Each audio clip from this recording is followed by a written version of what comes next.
Hi everyone, कैसे हो आप सभी लोग। आई होप आप लोग अच्छे होंगे। मैं हूं राहुल जायसवाल एंड स्वागत करता हूं आप सभी का एक बार फिर हमारे यूट्यूब चैनल JR ट्यूटोरियल्स में। फ्रेंड्स, आज अगेन आपके सामने एक मोस्ट इंपॉर्टेंट हिस्ट्री का लेक्चर वीडियो लेकर आ चुका हूं दोस्तों, जिसमें आज के दिन हम लोग पढ़ने वाले हैं हमारे 8th स्टैंडर्ड के लिए हिस्ट्री सब्जेक्ट का जो हमने चैप्टर की शुरुआत की थी ऑलरेडी दोस्तों, जिसका नाम है chapter number 7 non corporation movement. तो आज हम इस पर्टिकुलर चैप्टर का लेक्चर नंबर 4 आपके लिए लेकर आ गए हैं, जो कि अगेन एक बहुत ही ज्यादा इंपॉर्टेंट लेक्चर वीडियो होने वाला है। एंड साथ ही मैं आपको बता दूं कि ये जो लेक्चर वीडियो है, लेक्चर नंबर 4, इस चैप्टर का आखिरी लेक्चर वीडियो होगा। यानी ये चैप्टर फाइनली हमारा टोटली 100% कंप्लीट हो जाएगा आज के दिन। तो काफी ज्यादा मजा आने वाला है, क्योंकि यार देखो, ये जो चैप्टर है ऑलरेडी मैंने शुरुआत की थी, तो मैंने बताया था आपको बाकी के लेक्चर्स में कि चैप्टर हमारे लिए बहुत ज्यादा इंपॉर्टेंट इसलिए क्योंकि हमें नॉन कॉपरेशन मूवमेंट के बारे में पता चलता है, किस प्रकार गांधी जी ने हमारे देश के लिए क्या क्या किया। सत्याग्रह किया, कितने सारे सत्याग्रह मैंने आपको बताया, खेड़ा सत्याग्रह, चंपारण सत्याग्रह, फिर कैसे उन्होंने वर्कर्स के लिए कैसा काम किया। फिर मैंने आपको राउलेट एक्ट्स के बारे में बताया। फिर आपको मैंने जलियांवाला बाग मैसेकर, यार बहुत ही दर्दनाक, इतने सारे लोग को मार दिया गया एक ही साथ फायरिंग में, बताया था मैंने जलियांवाला बाग मैसेकर। फिर वो होने के बाद मैंने आपसे डिस्कस किया था कि यार हमारा जो गांधी जी का योगदान था, ठीक है ना, जो मोमेंट्स उन्होंने क्रिएट किए, नॉन कॉपरेशन मोमेंट्स कैसे किया, गांधी जी को कैसे जेल में डाल दिया गया, उसके बाद कैसे वापस से वो जब हेल्थ उनकी खराब हो गई तो वापस से उनको रिलीज कर दिया गया। तो ये सभी चीज़ ऑलरेडी हमने लेक्चर नंबर 3 तक डिस्कस कर लिया है। अगर आपने नहीं देखा है, जाओ यार लेक्चर नंबर 3 तक देख लो, बहुत मजेदार है। और इसके लिए मैं बोल रहा हूँ आपको बार बार आप प्लेलिस्ट को चेक कर दो, क्योंकि प्लेलिस्ट में हमने प्रॉपर तरीके से हर सब्जेक्ट का अलग अलग प्लेलिस्ट बनाया हुआ है। हर सब्जेक्ट के प्लेलिस्ट में आप जाओगे तो आपको पूरे के पूरे वीडियोस हमने जो अपलोड कर दिए वो आपको दिख जाएंगे। तो साइंस और मैथ्स तो पूरा कंप्लीट है आप लोग के लिए। हिस्ट्री, ज्योग्राफी, पॉलिटिकल साइंस या फिर सिविक्स जिसको आप बोलते हो, वो जो चीजें हैं वो भी लगभग 60-70% कंप्लीट है। बस आपको जाना है, चेक करना है, और जो भी चैप्टर पसंद आए, जो भी लेक्चर पसंद आए, बस अच्छे से पढ़ाई करते रहो। मैं चाहता हूं जितना वीडियोस आप देखो उतना अच्छा कंसेप्चुअल नॉलेज आपका क्लियर हो, और ज्यादा से ज्यादा दोस्तों कंसेप्चुअल नॉलेज क्लियर करके अच्छे से अच्छे मार्क्स दोस्तों लेकर आना, ताकि आप एक दिन बड़े लेवल पे जा सको। बस इतना ही बोलना चाहूंगा, ठीक है। और एक चीज, अगर आपने हमें इंस्टाग्राम पे फॉलो नहीं किया है तो ये मेरा आईडी है इंस्टाग्राम का, मुझे जरूर से फॉलो कर लेना, Rahul JS23, this is my Instagram ID. Link आपको डिस्क्रिप्शन बॉक्स में भी मिल जाएगा, तो वहां से भी चेक कर सकते हो आप, ठीक है। तो जरूर फॉलो कर लेना, क्योंकि वहां पे हम लाइव इंटरेक्शन अभी स्टार्ट कर रहे हैं। हर हफ्ते में एटलीस्ट 1 या 2 बार लाइव इंटरेक्शन होगा, जिसमें हम आपसे फेस टू फेस बात कर सकते हैं, और आपके जो भी क्वेरीज होंगे आप मुझे डायरेक्टली पूछ सकते हो फेस टू फेस, ठीक है। जरूर से फॉलो कर लेना। ओके, चलिए शुरुआत करते हैं आज के इस वीडियो की। तो देखो, सबसे पहले हम लोग क्या डिस्कस करेंगे यहाँ पे आज के दिन, जो कि है, आपको बताया था मैंने लास्ट में कि गांधी जी ने कैसे किया था, लेकिन एक यहाँ पे इंपॉर्टेंट पॉइंट ये भी है दोस्तों हमारा, जो कि है कि जब ये नॉन कॉपरेशन मूवमेंट चल रहा था उस टाइम पे ना एक पार्टी का फॉर्मेशन हुआ था, जिसको हम लोग बोलते हैं स्वराज पार्टी, ठीक है। अब स्वराज पार्टी क्या है एग्जैक्टली, तो स्वराज का मतलब क्या होता है आप सब जानते हैं, क्योंकि आपने 7th 8th का हिस्ट्री जब पढ़ा होगा, और मैंने भी पढ़ाया है। तो स्वराज का जो मीनिंग होता है वो होता है इंडिपेंडेंस, यानी स्वतंत्रता, आजादी। तो हम लोग ब्रिटिश के अंडर में थे, तो हमें क्या चाहिए था, पूर्ण इंडिपेंडेंस, पूर्ण स्वराज चाहिए था, इंडिपेंडेंस चाहिए था, ठीक है। तो यहाँ पे हम लोग को बहुत सारी चीजें करनी पड़ी। यानी उस टाइम पे जो लीडर्स थे, जैसे कि एग्जांपल के तौर पे जो मेंबर्स थे, इंडियन नेशनल कांग्रेस जो पार्टी थी, बहुत बड़ी पार्टी इंडियन नेशनल कांग्रेस आज भी है कहीं ना कहीं, ठीक है। तो नेशनल कांग्रेस जो थी उसमें जो लीडर्स थे, मेंबर्स थे, जिनका नाम था चित्रानंदन दास, एंड एक थे मोतीलाल नेहरू। तो उन्होंने एक आइडिया रखा था, प्रस्ताव रखा था ब्रिटिश गवर्नमेंट के सामने कि हम क्या करेंगे, इलेक्शंस करवाएंगे, और इलेक्शंस में जिसको ज्यादा वोट मिलेगा वो अपना गवर्नमेंट बनाएगा। इस प्रकार का उन्होंने एक आइडिया रखा था ब्रिटिश गवर्नमेंट के सामने। तो 1922 में क्या हुआ कि जो ब्रिटिश थे, ठीक है ना, जो स्वराज पार्टी जो था वो एस्टैब्लिश हुआ था। ये एक चीज आपको ध्यान में रखना है कि ये जो स्वराज पार्टी जो था, इसका एस्टैब्लिशमेंट कब हुआ था, 1922 में, 1922 में हुआ था। और फिर 1923 में बहुत सारे ऐसे मेंबर्स थे जिन्होंने स्वराज पार्टी में इलेक्ट किए गए थे, सेंट्रल लेजिस्लेटिव असेंबली जिसको हम लोग बोलते हैं, ठीक है ना। सेंट्रल लेजिस्लेटिव असेंबली आपको पता ही है, जैसे एमएलए होते हैं, मेंबर ऑफ लेजिस्लेटिव असेंबली। तो लेजिस्लेटिव असेंबली जो थे उसके मेंबर्स बन गए थे एक तरीके से सेंट्रल लेजिस्लेटिव की असेंबली के 1923 में। कौन, स्वराज पार्टी के कुछ मेंबर्स, ठीक है। तो ये जो असेंबली था, नॉर्मली अगर हम बात करें कि जो असेंबली था, तो प्रोविंशियल लेजिस्लेटिव असेंबली की अगर बात करें तो इसमें बहुत सारे मेंबर्स थे हमारे इंडियन नेशनल कांग्रेस के, जैसे कि मोतीलाल नेहरू थे, मोहन मालवीय थे, मदन मोहन मालवीय थे, लाला लाजपत राय, इनके बारे में तो कोई नहीं जानता है, लाला लाजपत राय थे, ठीक है। फिर एक और थे जिनका नाम था NC केलकर, तो ये भी थे वहां पे। तो जब पॉलिटिकल मूवमेंट हमारे कंट्री में एक तरीके से शांत हो रहा था, क्योंकि क्या हो गया था, महात्मा गांधी को कैद कर लिया गया था, जेल में डाल दिया गया था, तो एक तरीके से थोड़ा देश में क्या हो गया था, ठंडा माहौल पड़ गया था। क्यों ठंडा पड़ गया था, क्योंकि जो पॉलिटिकल चीजें होनी चाहिए देश में आंदोलन तो चल रहे थे, सत्याग्रह चल रहा था, नॉन कॉपरेशन मूवमेंट चल रहा था एक टाइम पे, लेकिन जो जो पॉलिटिकल सिचुएशन में आगे आना चाहिए ना देश को, वो वहां पे एक तरीके से काम हो गया था, ठंडा पड़ गया था थोड़ा। तो यहाँ पे किसी न किसी को तो एक्शन लेना पड़ेगा। तो यहाँ पे क्या हो गया कि बहुत सारे जो हमारे लीडर्स थे, पॉलिटिकल लीडर्स थे, वो खुश नहीं थे ब्रिटिश से, क्योंकि ब्रिटिश के कुछ पॉलिसीज ऐसे थे जो एक तरफा थे। एक तरफा मतलब क्या होता है, जैसे कि अगर कोई भी गवर्नमेंट कुछ पॉलिसी बनाती है तो वो गवर्नमेंट का भी भला देखती है और कुछ लोगों का भी भला देखती है, यानी दो तरफा होना चाहिए। लेकिन ये जो ब्रिटिश थे वो सिर्फ अपने बारे में सोचते थे, इंडियंस के बारे में तो कभी सोचा ही नहीं उन्होंने। बस उनको सरकार चलाना है, पैसा कमाना है, लूटना है और इंग्लैंड भेजना है अपने देश में, यही था उनका एक्चुअली देखा जाए तो कहने का मतलब ये है कि ब्रिटिश का जो भी चीज था वो वन साइडेड था। तो यहां पे बहुत सारी चीज में सेवरल अपोजिशन जो थे, यानी कि जो लीडर्स थे हमारे, वो बहुत सारी चीज में उनको अपोज भी करते थे, और बहुत सारी चीज जो रिस्पॉन्सिबिलिटी जो थी वो यहाँ पे ब्रिटिश गवर्नमेंट की थी तो उनको अपोज करते थे। फिर बाद में उन्होंने एक प्रस्ताव रखा, ये जो लीडर्स थे उन्होंने प्रस्ताव ये रखा कि आप इलेक्शंस करवाओ प्रॉपर तरीके से, एंड जिसको भी सबसे ज्यादा वोट मिलेगा वो गवर्नमेंट रिस्पॉन्सिबल गवर्नमेंट रहेगी और वही देश चलाएगा, ऐसा उन्होंने कहा था। लेकिन ब्रिटिश शाणे, ब्रिटिश को पता है ये चीज हो गया तो हमारी वाट लग जाएगी, इसीलिए ब्रिटिश कभी भी एग्री नहीं हुआ। ब्रिटिश ने ये चीज प्रस्ताव जो था वो नहीं माना, ठीक है ना। तो उन्होंने रिजोल्यूशन बनाया कि एक तरीके से राउंड टेबल कॉन्फ्रेंस करेंगे, जिसमें जो हमारे बाकी के जो लीडर्स को आपने कैद करके रखा है, क्योंकि ब्रिटिश ने हमारे बहुत सारे इंडियन लीडर्स जो थे, पॉलिटिकल लीडर्स अच्छे अच्छे थे, उनको जेल में डाल के रखा था, उसमें से एक महात्मा गांधी भी थे। तो जब ऐसे कुछ लीडर्स थे, एक राउंड टेबल कॉन्फ्रेंस करते हैं और वो लीडर्स को रिहा कर दिया जाए सबसे पहले, ऐसा हमारे इंडियंस का, यानी जो लीडर्स थे हमारे, उनका अपील था ब्रिटिश से एक तरीके से रिक्वेस्ट आप बोल सकते हो कि आप ऐसा कर लो। लेकिन ब्रिटिश कभी भी ऐसा माना नहीं। फिर बहुत सारी जो चीजें थी उसको ब्रिटिश ने रिजेक्ट कर दिया, क्योंकि पावर किसके हाथ में थी, ब्रिटिश की थी। तो इंडिया वाले सिर्फ मांग सकते हैं, लेकिन देना किसके हाथ में था उस टाइम पे, ब्रिटिश के हाथ में। तो ब्रिटिश जो थी वो डायरेक्टली बहुत सारी चीजों के लिए मना कर देती थी। फिर एक और आया जिसका नाम था साइमन कमीशन। अब ये नाम तो आपने सुना होगा, साइमन गो बैक, बहुत पहले साइमन गो बैक, मतलब आपने नहीं सुना होगा लेकिन कभी ना कभी हिस्ट्री वगैरह में शायद सुना भी होगा। तो साइमन गो बैक करके एक नारा लगता था, नारा, ठीक है। तो वो क्यों लगता था मैं आपको बताऊंगा। साइमन कमीशन, तो क्या है ये साइमन कमीशन, ये हम डिस्कस करेंगे। तो साइमन कमीशन की अगर बात करें तो एक कानून निकाला गया था, जैसे आपको बताया था मैंने, राउलेट एक्ट, काला कानून, वैसे ये एक रूल निकाला गया था साइमन कमीशन में। तो एक मोंटैग चेम्सफोर्ड नाम के एक व्यक्ति थे, ठीक है ना, मोंटैग चेम्सफोर्ड नाम के व्यक्ति थे। तो ये एक्ट निकाला गया था 1919 में, 1919 में ये जो एक्ट है, यानी ये जो रूल है, ये जो लॉ है, वो निकाला गया था, जो कि बहुत ज़्यादा अनसेटिस्फैक्टरी लेवल पे था, क्योंकि इंडियंस को ये चीज़ पसंद नहीं आ रहा था। तो यहाँ पे उन्होंने, इंडियंस ने डिसकंटेंट दिखाया, यानी कि हम एग्री नहीं है, ये लॉ को नहीं मानेंगे और हम आप इसको वापस ले लो, ऐसा हम इंडियंस जो थे उस टाइम पे विरोध कर रहे थे, अपोजिट में थे, ठीक है ना।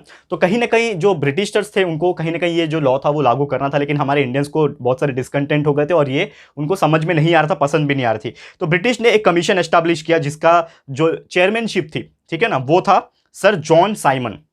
जो साइमन जो नाम है, वो व्यक्ति का नाम क्या था, sir John Simon.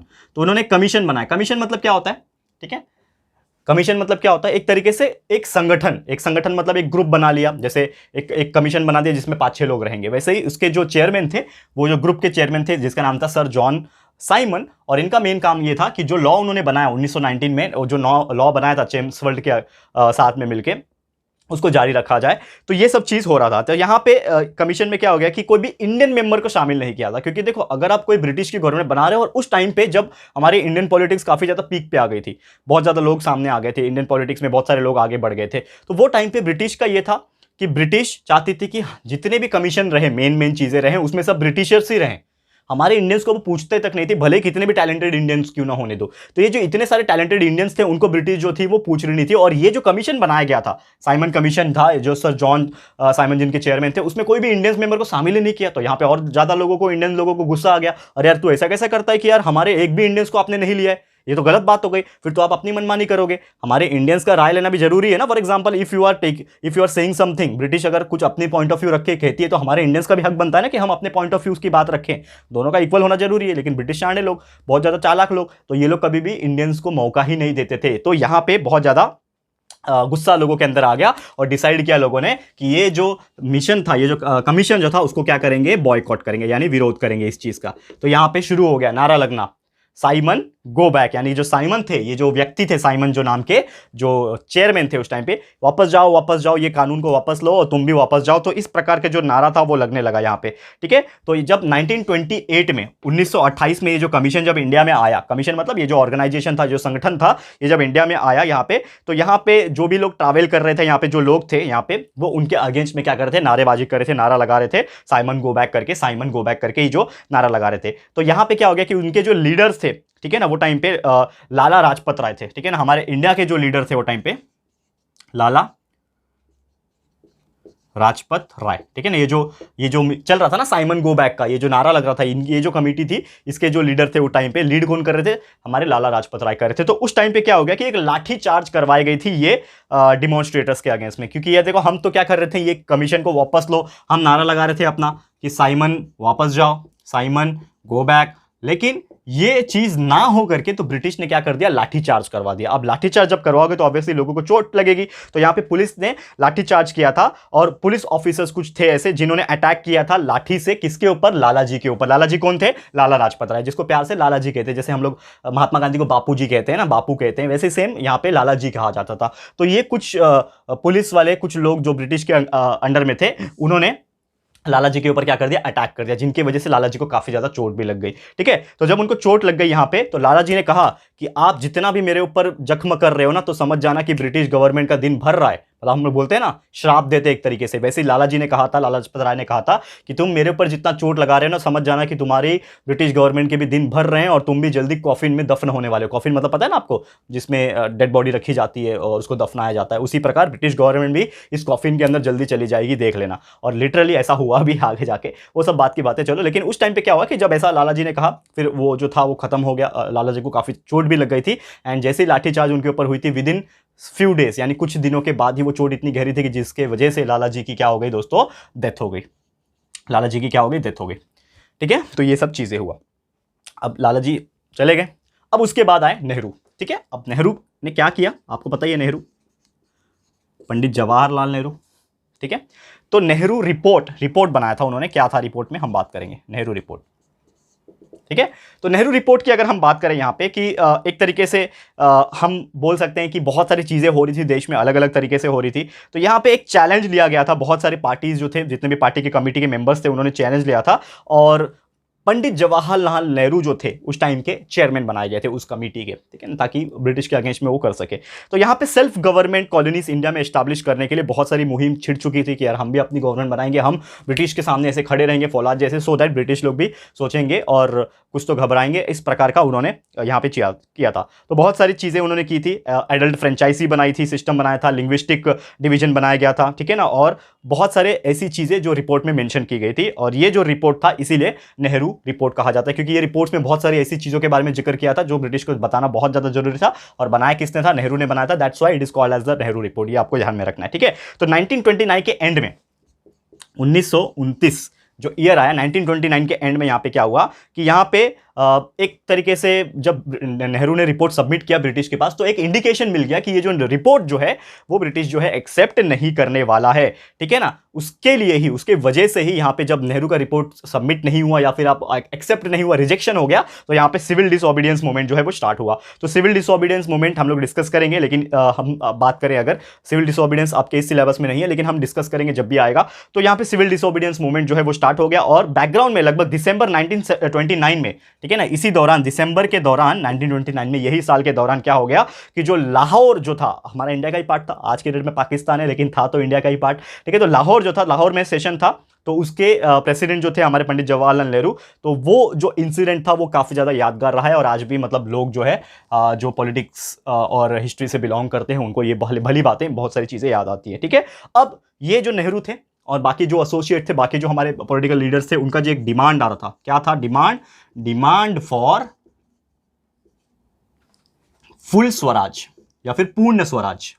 What do mean by पूर्ण स्वराज? जैसे मैंने आपको स्टार्टिंग में ही बताया, स्वराज का मीनिंग था दोस्तों इंडिपेंडेंस, ठीक है। तो एक डिमांड उठी, क्या डिमांड उठी कि अब बस हो गया, अब हमको चाहिए पूरी आजादी, अंग्रेज वापस जाओ अपने देश, हमको चाहिए पूरी आज़ादी, अब हमको चाहिए फुल इज्जत, ठीक है ना, वो डायलॉग याद है एक मूवी का, ठीक है। तो यहाँ पे फुल स्वराज की डिमांड जो है, पूर्ण स्वराज जिसको बोलते हैं, उसकी डिमांड शुरू हो गई यहाँ पे। तो मेन ऑब्जेक्टिव यही था इंडियन नेशनल कांग्रेस का, यही था कि ये जो अब हम पे डोमिनेशन जो दिखा रहे हो ना ब्रिटिश लोग की, हर चीज में आप हमारे ऊपर चढ़ के नाचोगे, वो ऐसा नहीं चलेगा। हम इंडियंस को अब चाहिए फुल आज़ादी, हम अपने हिसाब से गवर्नमेंट फॉर्म करेंगे, हम अपनी रूल्स चलाएंगे, हम अपना ही काम करेंगे। तो इस प्रकार ये सब चीजें जो होने लगा था, और बहुत सारे यंग लीडर्स शामिल हो चुके थे उस वक्त। उसमें से एक यंग लीडर्स कौन थे? हमारे पंडित जवाहरलाल नेहरू, और दूसरे बहुत ही फेमस व्यक्ति आप सभी जानते हैं, सुभाष चंद्र बोस, ठीक है।